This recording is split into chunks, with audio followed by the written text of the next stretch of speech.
One factor in reviewing products: brand trust. As an audio snob, there are certain labels that generate a lot of trust. My background is in directing commercial voiceover, so I've seen a ton of Sennheiser, Sony, Beyerdynamic, AKG, and Audio-Technica. If a product is made to capture or reproduce sound, those are labels I've come to trust. So it's nice when I'm able to check out a new product from one of those brands and that trust is reinforced. We're living in a golden age of gaming gear, a gaming renaissance, and traditional recording outfits are taking this hardware tactically seriously. I mean, sure, you can still find cheap plastic with mediocre drivers molded and painted with a Mountain Dew fueled aesthetic, but you won't find that sporting an Audio-Technica label. The ATH-G1WL take DJ style cans and add a detachable broadcast style mic, and to top it all off, they cut the cable for wireless freedom. I dig this look. Cans which look like they'd fit in well in a recording studio, on a sports broadcast, or on your favorite Twitch stream. Blue accents, the zebra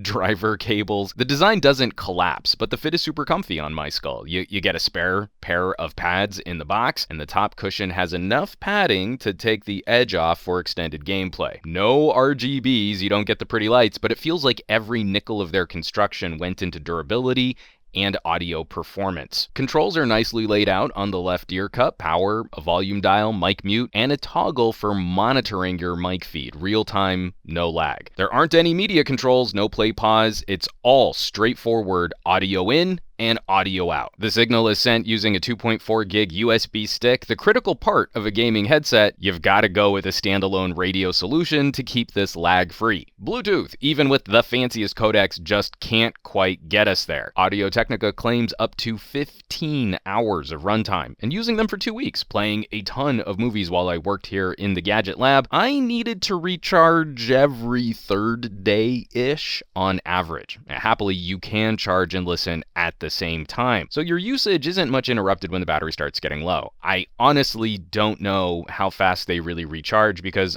I just kept using them. Audio-Technica claims 7 hours from fully depleted to fully charged, but I never really got there to test that. It's worth pointing out here, you can't really compare high bandwidth RF to Bluetooth for battery life. Yeah, they're both wireless, and I have Bluetooth cans that can last 40 hours on a charge. But going that last step for signal fidelity at almost zero latency, that takes a lot more juice. That's all the fun tech stuff out of the way, but these are headphones, so how do they, sound? Nice and bassy. Closed back, nice wide EQ range, but definitely a focus on the low end. Out of the box tuning, bass rolls through your music. And there is a presence to the mids, the upper mids, and the highs. They sound good, but obviously the bass and the sub bass are the point. These would not be my first pick for an airy live jazz album, at least not without a bit of tweaking, but electronica was a lot of fun. No, the point is getting some punch into your gaming, and these cans do that quite well. Action films, action games, that rumble is real nice. It's a grown-up flavor of mega bass. It's not just fat, it's just not farting bass through your tracks. There's a delightful separation between soundtrack and sound design. You can take the music behind the kaiju hits in Pacific Rim. You don't want big, dumb, floppy bass for that. And spending a little time in Borderlands, there's a great kick to weapon fire,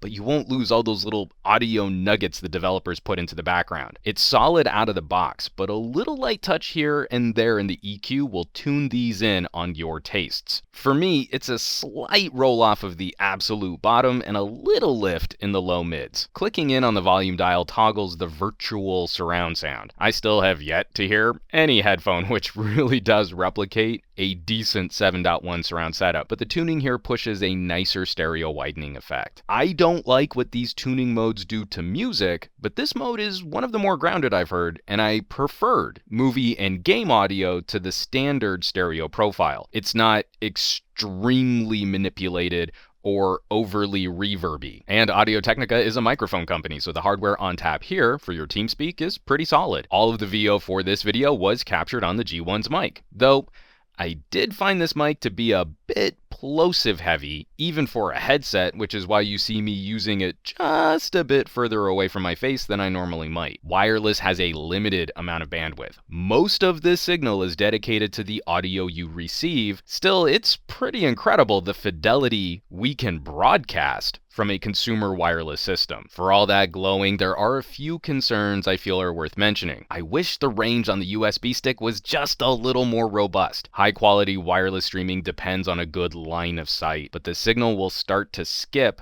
through an open door if you can't directly see the transmitter. These won't follow you around your home, but they'll be pretty solid in a wide open living room. The volume dial is the only part of this build which feels a bit plasticky, but the main issue, I wish the headset could get a bit quieter. The difference from off to the first volume bump is pretty extreme. I only need 3 or 4 clicks in and I'm near the limit of my volume comfort with plenty of room above that. Some more room below that actually would have been appreciated. While you can use them while charging, there is no cabled operation. Your source has to be able to use the dongle. Audio-Technica only lists PC gaming compatibility. I spent some time fiddling, and while my PS4 could see that something was connected, I couldn't get game audio to send to the headset. Xbox is obviously right out. But funnily, it fired up okay connected to an adapter on an Android phone, and of course, we shouldn't be surprised the iPhone Lightning connector can't power the transmitter. We are talking wireless, and there is ever so softly a faint hum when nothing is being sent to the headset, but it's not noticeable at all when audio is actually playing. And this last one isn't really a pro or a con, but an omission some folks might care about. This is straight up lag-free wireless gaming audio.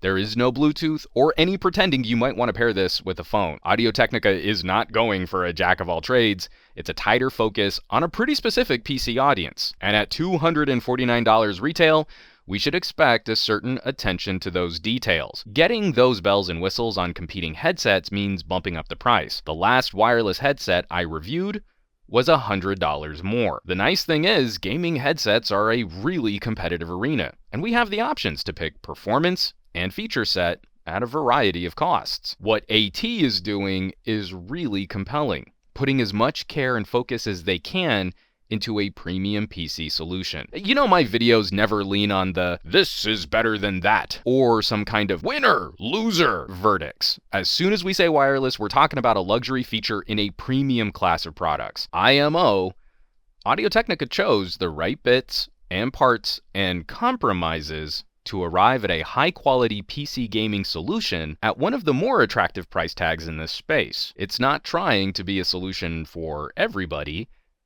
and that's kind of the point. I'll of course leave some links below where you can find more information on the Audio-Technica ATH-G1WL wireless gaming headset. Maybe shop one of these puppies online. As always, thanks so much for watching, for sharing these reviews, subscribing to this channel. More than just nerding out on the most Mountain Dew-fueled gamer tech, we want to make sure we're treating your ears with the same care and attention that goes into delivering visuals for your eyes. If you'd like to help support the production of those conversations, there are links below, or you could consider joining the list of names currently scrolling by on your screen.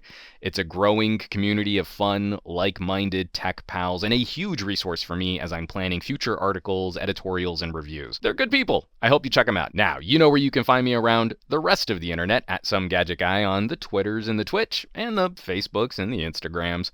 And I will catch you all on the next review.